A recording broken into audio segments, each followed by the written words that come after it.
183 किमी वेगाने धडकणार चक्रीवादळ, रेड अलर्ट जारी. गेले 10 वर्षातील सर्वात मोठं संकट. तर अंटार्क्टिकामध्ये तयार झालेल्या या चक्रीवादळाने अतिभयानक रूप घेतलं आहे.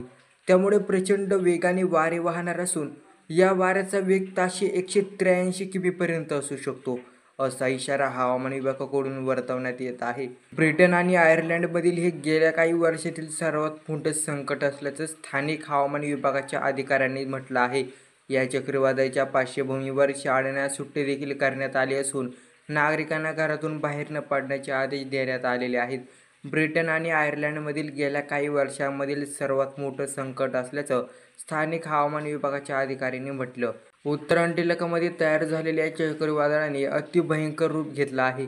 त्यामुळे या दोन देशांमध्ये प्रचंड वेगाने वारे वाहणार असून या वाऱ्याचा वेग ताशी 183 किमीपर्यंत देखील असू शकतो, असा इशारा हवामान विभागाकडून व्यक्त करण्यात आला. या चक्रीवादळामुळे अतिवृष्टीचा देखील इशारा देण्यात आला असून बर्फवृष्टीची देखील शक्यता आहे.